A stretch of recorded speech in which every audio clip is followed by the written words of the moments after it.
जी, party ने जमीनी स्तर पे काम शुरू कर दिया। आज जी, सम्मेलन रतिया में क्या कहना चाहोगे इसको? देखिए, भारतीय जनता पार्टी ज़मीन की पार्टी है, कार्यकर्ताओं की पार्टी है। और आप लोग देख रहे हो, जो भारतीय जनता पार्टी की कोई सीट नहीं आती थी फतेहाबाद जिले में, तब भी भारतीय जनता पार्टी का कार्यकर्ता पार्टी को ज़मीनी स्तर पे मजबूत करने के लिए लगातार लगा रहता था। और आज तो सौभाग्य से देश में भी सरकार भारतीय जनता पार्टी की, प्रदेश में भी भारतीय जनता पार्टी की सरकार, इन दोनों ही सरकारों के कारण से, ये डबल इंजन की सरकार के कारण से आज चाहे हम मजदूर की बात करें, किसान की बात करें, चाहे व्यापारी कर्मचारी की बात करें, सब लोग इतने मजबूत हुए हैं।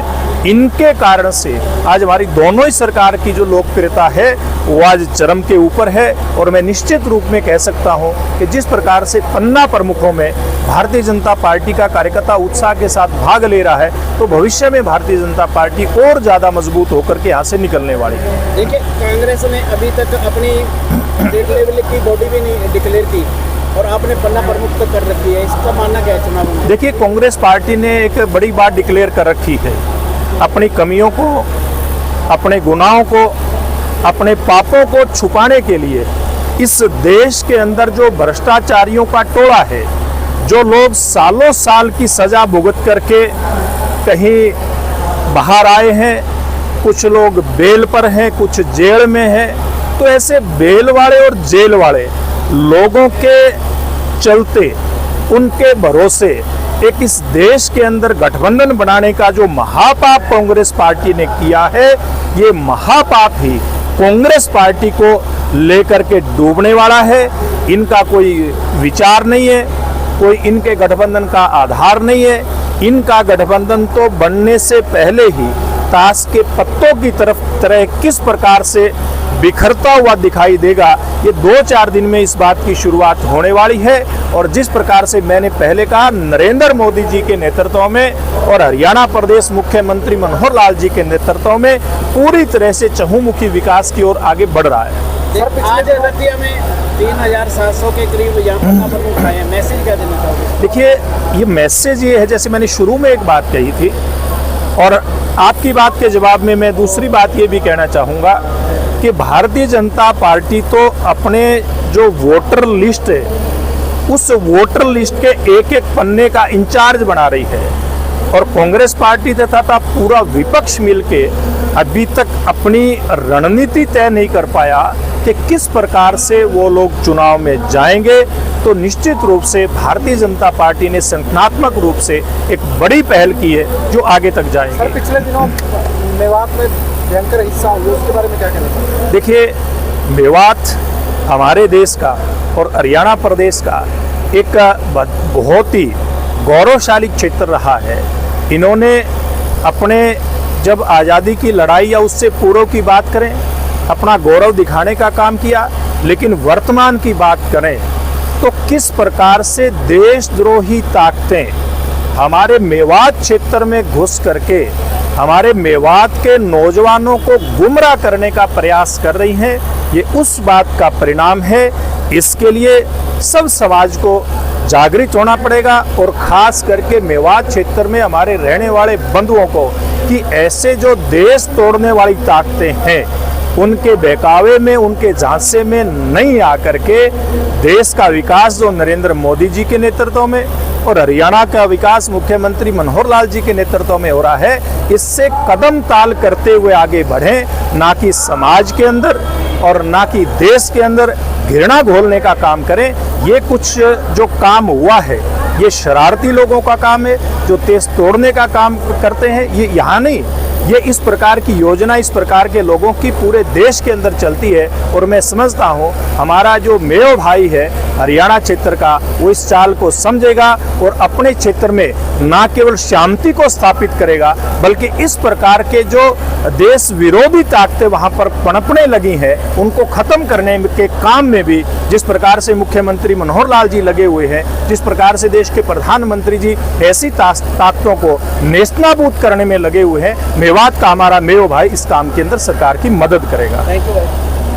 मैं इस बात के लिए बहुत बहुत धन्यवाद करना चाहूँगी माननीय प्रधानमंत्री जी नरेंद्र मोदी जी को और हमारे रेल मंत्री अश्विनी वैष्णव जी को कि ये हमारा जो है अमृत महोत्सव जो चल रहा था, आज़ादी का अमृत महोत्सव चल रहा था, तो उसका समापन जो है 15 अगस्त को होना है, तो उससे पहले माननीय प्रधानमंत्री जी ने पूरे हिंदुस्तान के अंदर 508 ऐसे अमृत भारत स्टेशन बनाने की जो है मुहिम शुरू करी है। आज से उसका शिलान्यास किया है कि जिसके तहत जो है वो A1 क्लास के जो हमारे रेलवे स्टेशन हैं वो बनेंगे, जिसके अंदर जो है मेरी लोकसभा के 2 रेलवे स्टेशन अभी फिलहाल फर्स्ट फेज़ के अंदर आए हैं, जिसमें अगर मैं बात करूँ तो जो सिरसा का रेलवे स्टेशन है उसके अंदर 17 करोड़ की लागत से वो रेलवे स्टेशन बनने जा रहा है। और इसके साथ साथ नरवाना का रेलवे स्टेशन जो कि वो जंक्शन है, तो वो जो है वो 26 करोड़ की लागत से जो है उसका अत्याधुनिक जो है वहाँ पर सुविधाएँ जो है वो हमारी आम जनमानस को मिलने वाली है। और हमारे पूरे हरियाणा के अंदर मैं बात करूँ तो 15 रेलवे स्टेशन हमारे हरियाणा के अंदर जो है इसके लिए आए हैं। पहले दिन से इस बात के लिए माननीय प्रधानमंत्री जी का, नरेंद्र मोदी जी का और हमारे अश्विनी वैष्णव जी जो रेल मंत्री हैं उनका धन्यवाद करती हूँ। और आने वाले समय में क्योंकि ये जब इनको चिन्हित किया जा रहा था तो उसमें आने वाले समय में हमारा कालांवाली रेलवे स्टेशन, मंडी डबवाली रेलवे स्टेशन और भट्टू रेलवे स्टेशन ये भी उसके अंदर आने वाले हैं और अत्याधुनिक रेलवे स्टेशन हमारे बनने वाले हैं। और हमारे लोकसभा में रेलवे का आवागमन जो है वो बहुत तीव्र गति से बढ़ने वाला है। तो रतिया फतेहाबाद और अग्रोहा को जोड़ने के लिए काफ़ी समय से बात चल रही है। मैंने देखिए, क्योंकि अगर कोई रेलवे स्टेशन अगर अत्याधुनिक बनेगा तो उसके बाद ही उसमें और ज़्यादा जो है रेल जो है उनका आवागमन बढ़ेगा, ये आप समझते होंगे। और दूसरा इसके अलावा मैं अगर आपको बताऊं कि समय समय पर माननीय रेल मंत्री जी से मैं मुलाकात करके इसके बारे में अवगत करवाती रहती हूँ। और मैंने 3 नई रेलवे लाइन के लिए उनको आग्रह किया। नंबर 1 ऐलनाबाद से लेकर सिरसा तक, नंबर 2 उपलाना से लेकर नरवाना तक और नंबर 3 हिसार से लेकर अग्रोहा से होते हुए फतेहाबाद तक। ये अभी कितना ये आगे बढ़ पाती हैं योजना, किस तरह से आगे हो सकती है या क्या इसके अंदर होगा ये समय बताएगा। लेकिन मैंने जो है ये तीनों की तीनों नई रेलवे लाइन के लिए उनको आग्रह किया है। नई रेलवे लाइन अगर बनेंगी तो उसके साथ साथ और ज़्यादा जो रेल हैं जो हमको पूरे नॉर्थ ईस्ट से जोड़ेंगी, दक्षिण भारत से जोड़ेंगी, तो ऐसी और रेल हमें मिलने की सुविधा जो है। नूह की जो हिंसा हुई है उसमें क्या सरकार पूरी तरह से तैयार नहीं थी और उससे बचा जा सकता था अगर पूरी तैयारी में? ऐसा है कि जिस तरह की सभी मुझे लगता है कि माननीय प्रधानमंत्री जी ने जिस तरह से जो है इसके अंदर उन्होंने भी संज्ञान लिया है इस बात का, और मुख्यमंत्री जी ने जिस तरह से प्रेस कॉन्फ्रेंस करी और एक एक बात को बड़ी बारीकी से सभी हमारे प्रेस के जो बंधु हैं उनको एक एक सवाल का जिस तरह से जवाब दिया, तो मुझे नहीं लगता कि अब हमें कुछ भी इसके अंदर कहने लायक बचता है। जहाँ तक बात है अभी स्थिति पूरी तरह से नियंत्रण में है और आपके माध्यम से मैं सभी भाइयों से कहना चाहूँगी कि भाईचारा बना के रखें, अफवाहों की तरफ ध्यान। अब बुलडोजर चल रहा है आरोपियों की। देखिए ऐसा है कि वो एक कार्रवाई होती है कि अगर किसी तरह का कोई अवैध किसी ने कोई निर्माण किया हुआ है तो वो चाहे कोई भी क्यों ना हो तो उसके ऊपर तो कार्रवाई सरकार को करनी ही चाहिए। मैम जो रतिया हल्का है सिरसा सांसद सीट के हिसाब से आता है और यहाँ पे बाढ़ ग्रस्त के दौरान काफ़ी नुकसान हुआ है, तो किसानों के लिए क्या मुआवजा दिया जाएगा? बिल्कुल मुआवजा दिया जाएगा। क्षतिपूर्ति पोर्टल के अंदर मैंने बार बार आप लोगों के माध्यम से एक बार फिर से कहती हूँ कि क्षतिपूर्ति पोर्टल के अंदर आपका सुई तक का भी अगर किसी का नुकसान इस बाढ़ की वजह से हुआ तो अपना डालना चाहिए। माननीय मुख्यमंत्री जी ने यह स्पष्ट किया है और विश्वास दिलाया है कि सरकार की तरफ से उनको उचित मुआवजा दिया जाएगा सर्वेक्षण के बाद, समीक्षा करने के बाद। बाढ़ का पानी अभी भी कई दर्जन गाँव बहुत सी मोटर चल रही है। हम भी आते हुए अभी प्रदेश अध्यक्ष जी और हम भी अभी आके जो है रास्ते में देख रहे हैं कि बड़ा हमें इस बात की तकलीफ है, बड़ा कष्ट है और हम किसान भाइयों के साथ हैं। बड़ा काम जो है इसके माध्यम से और अश्विनी जो रेल मंत्री ने किया है उसने बताई। हरियाणा भाजपा ने कल 7 तारीख से विभिन्न मोर्चों के नेतृत्व में, प्रकोष्ठों के नेतृत्व में तिरंगा यात्रा आयोजित करने का फैसला लिया है और हर शहीद के गांव से उसकी पवित्र मिट्टी लेकर कलश लेकर आएंगे और बाद में ये कलश इकट्ठे होंगे मंडल के लेवल पर और 7,000 से अधिक लोग दिल्ली पहुँचेंगे। एक अमृत वाटिका वहाँ बनेगी, प्रधानमंत्री जी इस महोत्सव का स्वागत करेंगे। हम गाँव में भी इस प्रकार से 75 पेड़ लगा के अमृत महोत्सव को याद रखना चाहेंगे।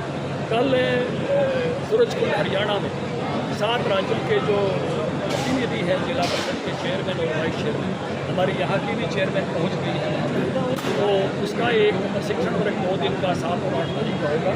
सुबह 9:30 बजे राष्ट्रीय अध्यक्ष प्रकाश नड्डा जी उसका उद्घाटन करेंगे। मुख्यमंत्री चुनाव इस प्रकार की गतिविधियाँ आगामी माह में जो है वो होने जा रही हैं और इस सफलता के लिए मैं पुनः सरकार को बधाई देता हूँ। लोगों के अंदर जो हिंसा हुई है उसके अंदर कई नेताओं की भागीदारी भी मिली है, तो क्या देखिए सरकार इसमें बहुत दुर्भाग्यपूर्ण है। ब्रजमंडल यात्रा पता नहीं कितने वर्षों से निकल रही है एक धार्मिक यात्रा है उस पर हमला हुआ, जिसका अंदेशा किसी को था नहीं। एक बर्बर तरीके से हमला हुआ, 6 लोगों की मौत हुई और सब तरह से गाड़ियाँ फूली गई, गोलियाँ चलाई गई, पथराव हुआ। कोई भी अराजक तत्व बचना नहीं चाहिए, सरकार इस काम में लगी है। लेकिन दुर्भाग्यपूर्ण ये है कि आप पार्टी के नेता की एक हत्या में जो है संलिप्तता की FIR दर्ज हुई है। इसी तरह से कांग्रेस के नेताओं के भी वीडियोज हम सब ने देखे हैं। मेवात एक शांति प्रिय इलाका रहा है, लेकिन इन लोगों ने अपने राजनीतिक रेटियाँ सेकड़ने के लिए इस प्रकार एक धार्मिक यात्रा पर हमला कराया है। ऐसे किसी भी